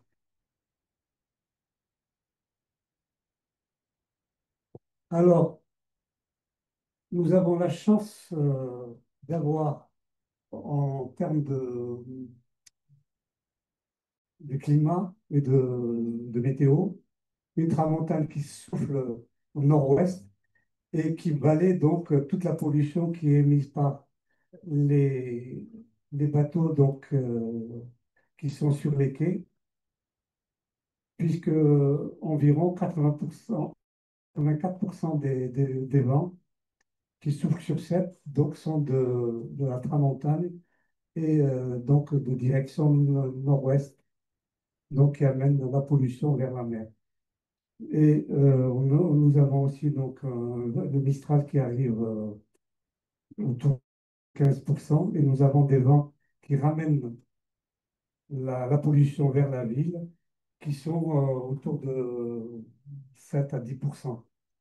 Ce qui fait que bon, ça nous limite en termes de mesures de pollution. Alors, pour cela, donc, on a choisi six types de sites, et nous avons effectué 29 journées de mesures et 317 mesures. Donc, on a mis en place ces sites pour voir l'effet de la proximité et l'effet du vent. Voilà. Donc, les quais les plus proches, donc, c'est le quai numéro, enfin, le site numéro 1, le quai d'Alger, et puis le quai de la République. Voilà.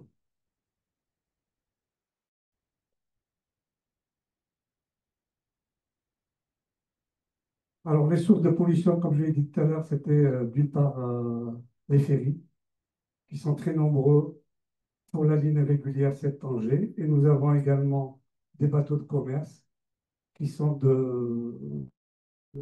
qui viennent de plus en plus souvent actuellement sur 7. Donc, ils sont les deux principales sources liées au transport maritime. Alors, nous avons fait des mesures de concentration en PM10 au cours de la période qui va donc du mois de février jusqu'au mois d'avril. Et on voit ici donc les, les mesures qui ont été les moyennes, hein. Aussi, donc on a mis un pictogramme quand il y a un bateau et son bateau. Et vous avez donc en ligne rouge la moyenne qui est. Non, c'est pas la moyenne, c'est le. Oui, non, non, j'ai dit la moyenne. La, les valeurs, donc, limite, voilà, à ne pas dépasser, À titre indicatif, hein. à titre indicatif. Voilà.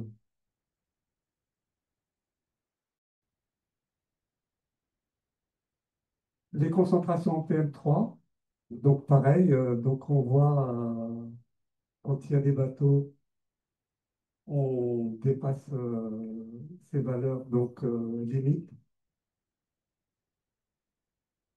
mais elles sont à titre indicatif, bien sûr, ce n'est pas des valeurs réglementaires, hein. Et la valeur limite, c'est les PM2,5. C'est nous, notre PM appareil, il était Oui, configuré sur les PM3 parce qu'il était réglé comme ça. oui, Mais on a mis la valeur limite de 5.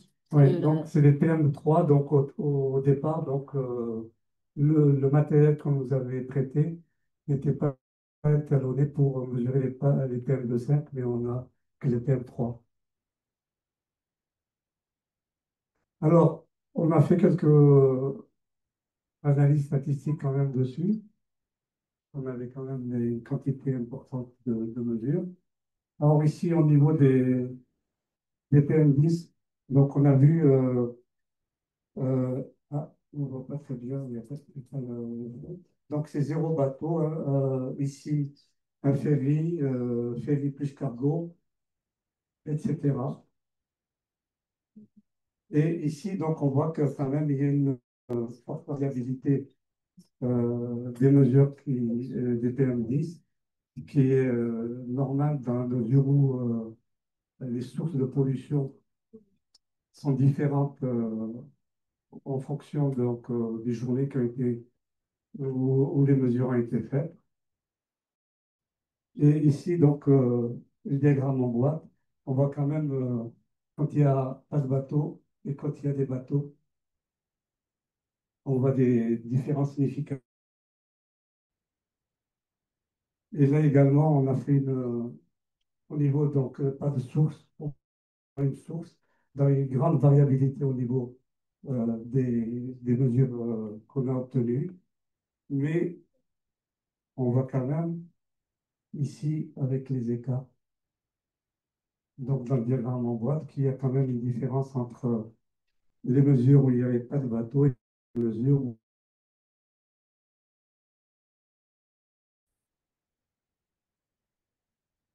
Alors, cette campagne de mesure, bon, elle a eu des retombées par la suite, puisqu'on a largement diffusé les résultats au cours d'une conférence de presse à la fin des mesures en juillet 2019, qui a été reprise par de nombreux médias, radio, télé, etc., journaux.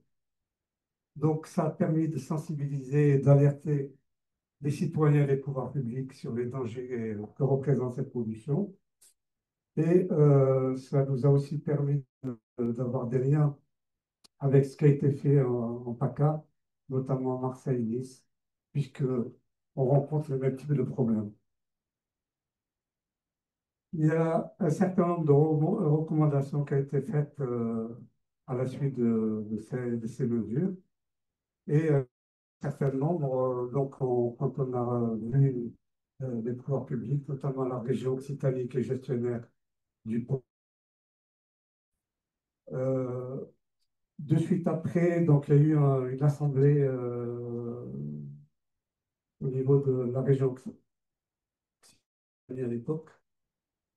Donc, pour un projet d'électrification des quais, qui est porté donc par l'entreprise portuaire, qui est en cours, qui n'est pas encore terminé, et un projet de mise en place de mesures de la qualité de l'air réglementaire, notamment qui c'est par une convention qui a été signée par Atmo Occitanie et le port de Sèvres. Et enfin, donc, en termes de plaidoyer au niveau de l'État, donc, ça a apporté un soutien au projet de mise en place d'une zone d'émissions contrôlées à l'échelle de la Méditerranée, projet qui a été porté par la France.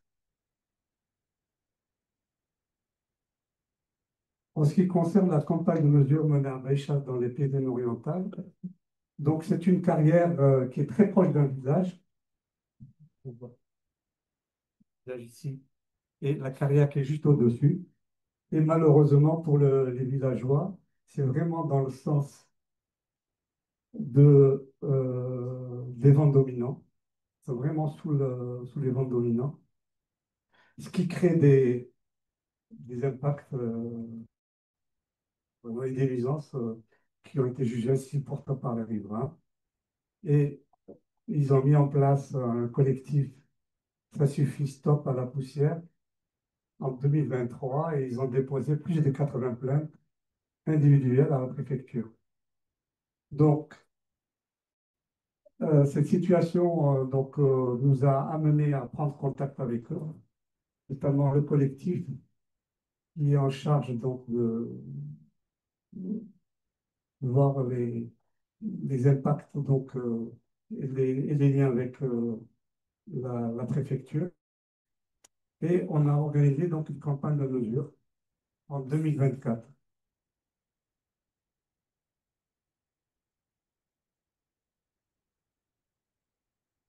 Alors, ces mesures ont été faites par comment il s'appelle, Jean-Marc Andrieux, Jean-Marc Morel, le porte-parole du collectif. le porte-parole du Je collectif, pense donc qu'il qui passe a, sur le... qui a fait les mesures.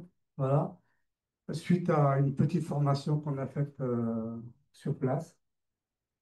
Et donc, il y a eu 7 sites de mesure, 17 journées, du 8 au 24 avril, et 524 mesures effectuées. Alors, vous avez ici donc la hausse des vents, on voit bien qu'ils sont vraiment sous le vent. Alors, quelques résultats des mesures effectuées, notamment les jours de tramontagne. Et on voit des dépassements énormes au niveau, euh, que ce soit des PM10 ou des PM3. Alors, en termes de mesures, donc ce qu'on peut dire, c'est que les PM10 sont plus importants que les PM3 comme dans la plupart des carrières, puisqu'il y a une étude qui a été faite par le CRMA, il me semble, qui a fait cela sur plusieurs carrières en France. Et ils ont démontré que les carrières avaient plus de PM10 que de PM2,5. Ici, donc, c'est des PM3. On a eu donc des plus fortes concentrations de PM10 dans les emplacements les plus proches de la carrière. Et bien sûr, lorsque le vent souffle à la tramontane, qui amène donc les poussières de la carrière vers le village. Alors, sur les jours où on a fait ces mesures, donc on a eu 12 jours de tramontane. Et sur les 12 jours de tramontane, 10 sont des valeurs au-dessus des valeurs limites réglementaires, donc les 50 microgrammes par mètre cube, avec des pics qui sont très importants, 200 microgrammes et 300 microgrammes, soit 6 fois plus que la valeur limite. Alors, on a vu aussi que les concentrations les plus faibles en PM3 et en PM10 sont observées le jour où la carrière ne fonctionnait pas, ou quand le vent ramenait plutôt la pollution, soufflait plutôt du village vers la carrière. Voilà.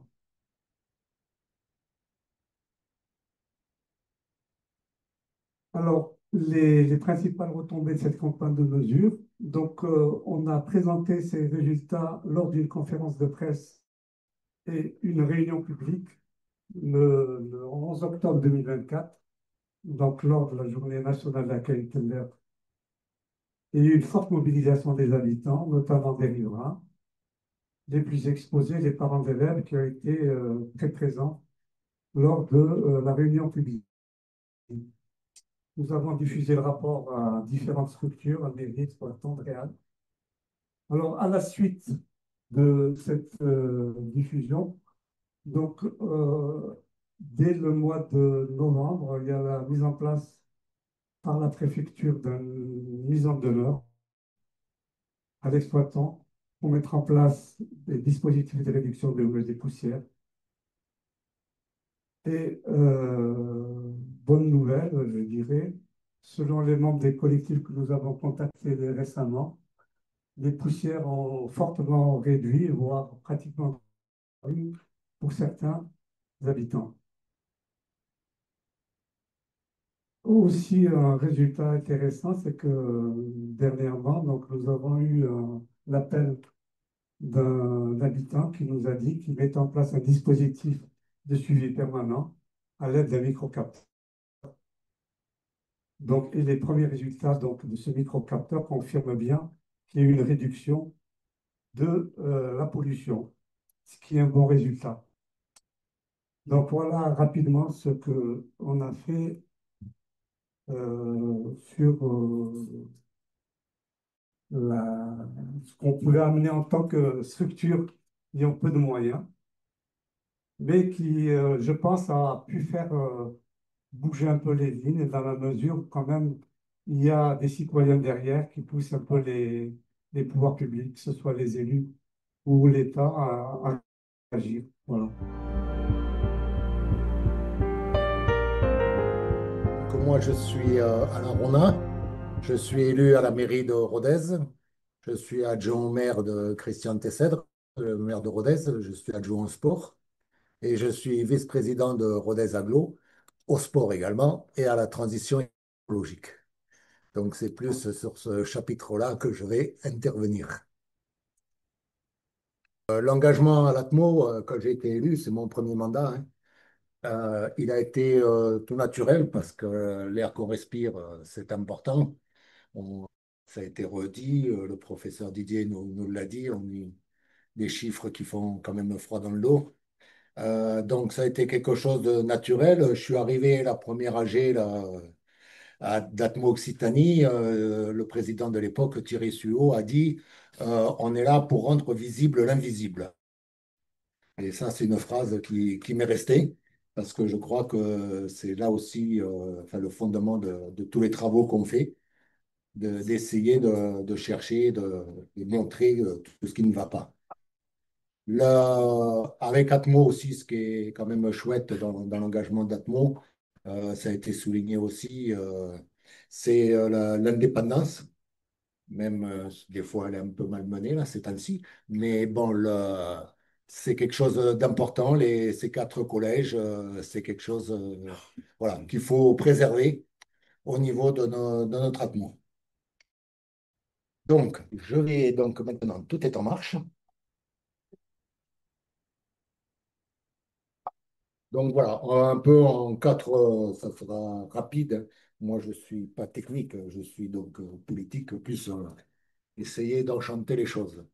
Donc, le partenariat, on a un partenariat avec Atmo Occitanie. Je voudrais aussi le contexte territorial et la politique de transport urbain qu'on a mis en place à Rodez et les résultats de l'étude qu'on a menée avec Atmo Occitanie. Le partenariat donc, avec Atmo Occitanie, c'est surveiller, comprendre, agir pour la qualité de l'air. On est engagé depuis 2015 et on a renouvelé à nouveau notre engagement donc en 2022 pour 4 ans. Je suis partie. Là, vous avez été un peu Ouais, loin, non, ou c'est j'ai moi pas, qui appuie c'est la sur la feuille. flèche, peut-être avec la Ouais, feuille. pardon, du coup, j'essaie de retrouver où vous C'est êtes moi. Il faut sur faire votre marche diapo. arrière. Oui, mais je ne sais pas comment faire marche Ah, arrière sur cet ordinateur. Donc, du coup, oui, on ouais, arrive, on je suis arrive. partie. On est bon. C'est bon, on est bon. On est bon, on est bon. Donc, on l'a renouvelé pour 4 ans. Là, on va la renouveler de manière un peu plus restreinte pour finir le mandat, parce que je trouve que c'est chouette aussi que ça corresponde avec le mandat et que comme ça, les prochains élus pourront prendre en connaissance de cause, faire ce qu'ils ont envie de faire. Mais j'espère de tout cœur qu'ils continueront, puis j'espère de tout cœur que je continuerai. Qu'on sera là pour continuer. Donc, voilà. Les objectifs, évidemment, c'est le suivi des gaz à effet de serre et des polluants atmosphériques, l'évolution de l'impact des actions de notre climat, des actions climat, air, énergie aussi. Petite parenthèse aussi, en 2018, on a créé le premier PCAET. On a été une des premières collectivités à créer un PCAET en Occitanie. Et là, vu que c'est 6 ans, on vient de le renouveler. Il sera adopté là au mois de novembre. Le dispositif de suivi, donc les moyens qu'on a pris, parce que les bonnes paroles, c'est bien, il faut les actes. On a une station fixe en fond urbain depuis 2021. Cette station mesure en direct et continu les dioxydes d'azote, d'ozone, particules et suspensions PM10 et particules fines PM de 2,5. On est la seule collectivité en Aveyron à avoir cette station et on est fiers de faire partie du maillage d'oxyde d'Atmo sur ces stations. On fait également donc des campagnes de mesure des NO près des axes routiers à fort trafic. Ça a été soulevé. Dès qu'on est à proximité d'une rocade, eh bien, on voit de suite que la situation n'est pas bonne. Et malheureusement aussi, quand on connaît le site, on s'aperçoit que c'est les populations défavorisées qui sont là. Pour réaliser une modélisation annuelle de la qualité de l'air au plus juste, hein, tout ça, c'est des engagements, suivi des émissions de gaz à effet de serre et par secteur d'activité. Étude d'impact, renouvellement des bus, donc ça, c'est plus ce que je vais un peu vous développer. Dans le cadre de notre convention donc avec Atmo, on a des renouvellements, des actions. Donc, on a fait une action là, sur le renouvellement des bus et une autre sur la rénovation énergétique de logements dans le cadre des opérations programmées de l'habitat. Donc ça, c'est important pour nous en tant que dirigeants, quoi, ou qu'on va orienter nos politiques, de savoir les effets, de connaître les effets de ce qu'on mène. Donc même si tout n'est pas parfait, parce que on va mener une action et on voit aussi que dans les mesures, tout ce qu'on va avoir, il y a un temps de retour. On n'a pas de l'instantané. Des fois, ça m'a fait bouillir. Mais bon, c'est comme ça. Il faut faire avec le temps, prendre le temps. Et donc, enfin, c'est vraiment intéressant de bien comprendre et de suivre ce qu'on fait, parce que bon, je crois qu'on pourrait vraiment quelque chose si on ne le faisait pas. La qualité de l'air, alors le contexte territorial de Rodez, Bon, Rodez, on est une ville de 25 000 habitants. On a une agglomération de 54 000 habitants, avec 8 communes, un territoire rural où il y a 3% de la surface agricole utile. Donc voilà, pour un peu situer notre paysage. Et puis moi, quand on m'a demandé de venir, quand Agnès et Madame Tillac m'ont demandé de venir, j'ai dit oui de suite parce que ça fait partie aussi de mes engagements à Atmo. Il n'y a pas que les métropoles, il n'y a pas que Toulouse et Montpellier, il n'y a pas que il y a aussi le fin fond de l'Occitanie, la campagne, on est là et on a notre place pareil à surveiller parce que qu'on soit en milieu rural ou en ville, ben, il y a quand même des problèmes qui se rejoignent. Donc, ben, comme problème aussi qui se rejoint, on l'a vu, vous l'avez très bien décrit, professeur, l'ozone, quelque chose sur laquelle malheureusement on n'a pas de maîtrise aujourd'hui, qui est le résultat d'une réaction photochimique, hein, des polluants à la chaleur. Donc là, ben, on n'est pas on n'est pas si mauvais dans l'Occitanie, mais on est bon, là-dessus, on ne peut pas intervenir. Ce qui est intéressant, c'est de voir les dioxydes d'azote qu'on arrive là, par contre, à baisser, hein, sur là, très peu d'années de référence, hein, 2020, 2021, 2022, 2023. On a une baisse, donc là, ça devient intéressant et les particules fines, on va en parler. Euh, on voit que c'est difficile aussi à baisser. Les émissions des polluants sur notre territoire, donc là, c'est aussi là, c'est la photo de notre territoire, hein. Le transport routier, malheureusement, qui est le principal contributeur. 57% des émissions d'oxyde d'azote, c'est le transport routier et 35% des gaz à effet de serre. Et le troisième contributeur au niveau des particules. La, la hausse du trafic routier en 2021-2020, donc 2020, l'année Covid. Moi, j'avais espéré que le monde serait sage et qu'on ne repartirait pas sur la folie. Malheureusement, on y est reparti. On le voit avec le transport aérien, en fait, tous les types de transport. Tout est reparti comme avant, comme si ça n'était rien passé. Donc, on le voit aussi, ce qui a été souligné, ce que vous avez souligné au niveau, dans vos interventions, euh, au niveau industriel, on a des carrières autour de Rodez. Donc, évidemment, un impact important sur les particules. Donc, pour nous, l'enjeu prioritaire, c'est le trafic routier, qui reste le premier poste émetteur local. C'est là-dessus qu'on a mené une politique importante. Donc, moins d'émissions, plus de mobilité pour tous.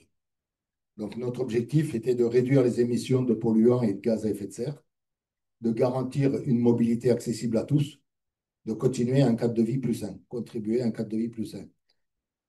Bon, sachant que Rodez, c'est un piton, c'est pas plat. Donc, les mobilités douces, le vélo, on y travaille, mais c'est pas facile. Bon, l'électrique favorise.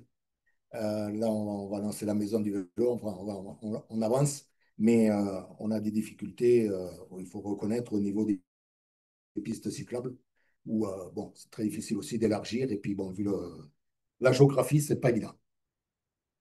Et puis, il manque peut-être aussi un peu de volonté pour avancer de ce côté-là. Il faut dire ce qui est. Ce qu'on a fait, par contre, on a mis le paquet sur les bus. Aujourd'hui, depuis le 1er janvier 2025, en Rodez, tous les bus sont gratuits. Pour tout le monde. On est les seuls. Vous allez à Montpellier, vous êtes étranger, vous payez. Si vous n'êtes pas habitant de Montpellier, vous payez. Nous, c'est gratuit pour tout le monde. Donc, le transport à la demande aussi est gratuit. Un petit transport à la demande. Si vous habitez à moins de 500 mètres d'une station de bus, vous téléphonez la veille, on vient vous chercher. C'est gratuit. Donc là, on fait évidemment un super effort à ce niveau-là, avec cette gratuité totale. Ça marche. On a 41% d'augmentation du trafic en 3 mois, sur les 3 mois écoulés, là, qu'on vient de mesurer. Tous nos bus sont équipés de caméras à la montée et à la descente. Donc, tout le trafic maintenant passager est enregistré, donc, ce qui nous permet d'avoir des chiffres efficaces au niveau pour pouvoir analyser à chaque station et donc si le maillage est bon, etc. Donc ça, c'est quelque chose d'extrêmement positif. Et également, on a mis en service une offre de covoiturage avec incitation financière accessible avec une plateforme. Donc, au niveau de l'impact sur le renouvellement de notre flotte de bus, alors on a fait le choix, nous, de prendre des bus au GNV, euh, en se disant aussi que ce gaz allait, comment dire, avancer, qu'on passerait d'une énergie fossile à une autre énergie avec le gaz avec la méthanisation, donc, donc plus respectueuse. Ça avance petit à petit. Le département de l'Aveyron non plus n'est pas en pointe là-dessus. Mais bon, on fait aujourd'hui, donc on a fait ce choix du GNV. Ce choix du GNV au niveau des motorisations, euh, au niveau des particules, là, dès le début, les motoristes annoncent 80% de réduction des particules fines avec le gaz comparé au gazole. Donc, ce qui nous a permis aussi, donc, sur les NOx, de diminuer avec le tableau, hein, on part de 2008 à 2021, on descend, donc évidemment, en 2021, on est descendu avec le Covid, on remonte, rien d'étonnant. Ça va être intéressant là, de suivre les années futures, donc avec la gratuité des bus, la totalité des gaz des bus au GNV, parce que là, on avait encore quelques-uns au fioul. Et on a deux petits électriques aussi pour faire le centre-ville. Ce que je vous disais, donc l'impact sur les particules fines, hein, moins 60 sur les PM10, moins 68 sur les PM2,5. Alors, c'est du travail de longue haleine et c'est exactement comme les NOx. Là, ça va être intéressant de suivre les prochaines années, là, de voir le changement de politique, exactement qu'est-ce que ça va donner. Euh, il faut savoir aussi bon, qu'on arrive un peu à la limite sur les particules fines. Euh, Aujourd'hui, là, c'est pas spécialement pour les bus, hein. Le pot d'échappement qui est mis en cause, c'est les freins, c'est les pneus, l'usure de la route. Donc, ça sera dur là de continuer à pouvoir descendre. Donc, l'impact, c'est ce que je viens de vous expliquer. Et on attend donc les améliorations technologiques. La suite, ben, évidemment, on va refaire ces analyses avec les années 2022, 2023, 2024. Avant de passer, parce que quand on a fait ce petit document, on a oublié quand même la conclusion. Il y a quelque chose que je n'ai pas parlé, c'est les gaz à effet de serre par rapport au bus. Et effectivement, là, on n'a pas d'incidence. Parce qu'aujourd'hui, au niveau des motorisations des gaz à effet de serre, on n'a pas les données suffisantes pour savoir vraiment qu'est-ce qui se passe, analyser. Donc, c'est là qu'avec, on avait eu des petites discussions non plus à sortir le chiffre. Là, on n'a pas d'éléments, donc on ne peut pas dire si on est bon ou pas bon. Pour l'instant, il n'y a rien qui bouge. C'est la certitude. Donc là, il faut on a des manques d'études. Ce qu'il faut voir aussi, donc, ce qui est intéressant de savoir, c'est qu'un bus, il émet 5 fois et 20 fois plus de polluants qu'une voiture individuelle. Donc, ça va être vraiment important de pouvoir calculer après au nombre d'habitants, au lieu de faire au nombre de personnel embarqué qui va être transporté. Parce que là, toute l'étude elle a été faite par rapport au kilomètre aussi des bus.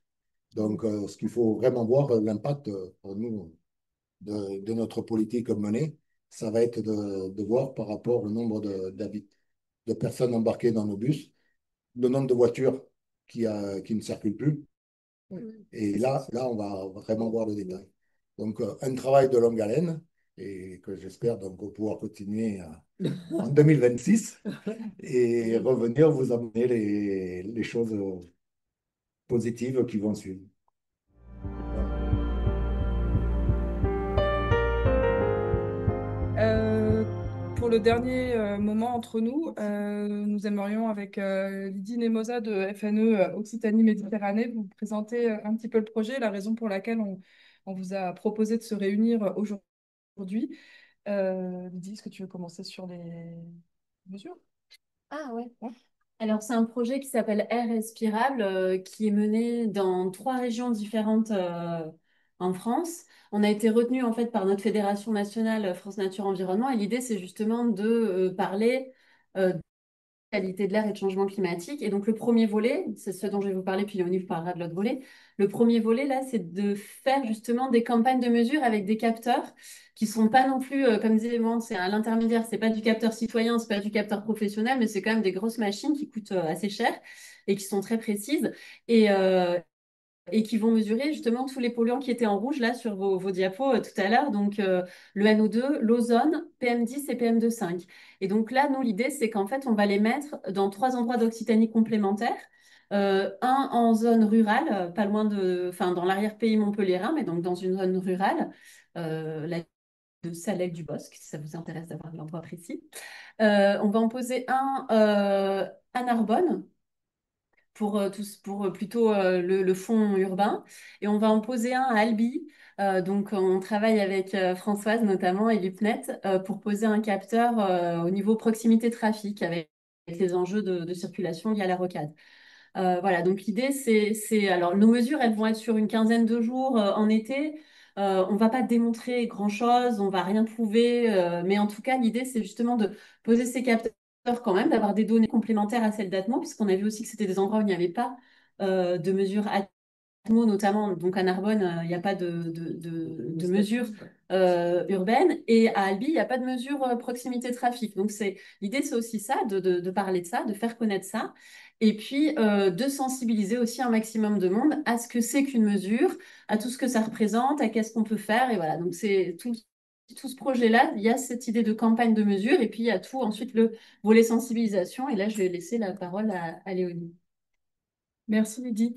Alors oui, effectivement, le deuxième volet du projet, c'est la constitution d'un réseau sur de la qualité de l'air au niveau du territoire occitan qui s'inscrit dans un territoire, enfin dans un réseau national plus global porté par notre fédération. Et l'objectif derrière cela, c'est à la fois de se rencontrer, de tirer des traits, des passerelles entre les territoires, les problématiques de territoire et puis les différents acteurs.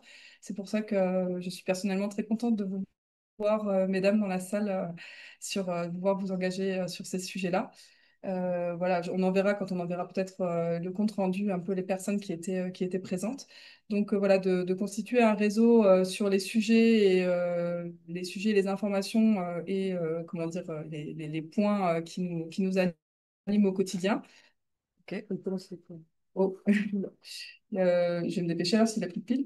Ça va être aussi l'idée de partager nos outils de sensibilisation, ce qu'on peut utiliser justement pour toucher un peu du public, des formations aussi, quand voilà, on a des temps courts pour capter l'attention des personnes sur des points vraiment, vraiment précis de la qualité de l'air et des enjeux climatiques. Et puis, un dernier point, ça va être également la formation, l'information, la montée en compétences de tous un chacun. Souvent de la formation aussi par les pairs, des retours d'expérience comme Wand vous a fait tout à l'heure par rapport, et lui dit, par rapport aux campagnes de mesure, et puis avec l'invitation de personnes qualifiées, comme ça a déjà été le cas aujourd'hui avec Monsieur Rona pour la collectivité, le professeur Didier pour l'impact sanitaire, et puis Madame Thielac et Monsieur Robic concernant le fonctionnement et l'utilité d'Atmo Occitanie. Voilà, donc avec des personnes qui pourront nous former sur des points vraiment très précis pour ensuite, du coup, faire tâche d'huile sur ces sujets-là et voilà, et être plus, comment dire, pas efficace, mais en tout cas pertinent et coordonné, puis voilà, prendre la mesure aussi de ce que recouvre la question de la qualité de l'air dans nos quotidiens, notamment ces histoires de pollen qui mutent et ces histoires d'oliviers qui sont allergisants. Je ne le savais pas, j'en ai un beau en ce moment qui recouvre ma façade. Mais voilà, donc histoire voilà, d'avoir un petit peu des éléments et puis de se mobiliser collectivement et d'en savoir un peu plus sur ce qu'on peut faire individuellement et collectivement à bien des égards.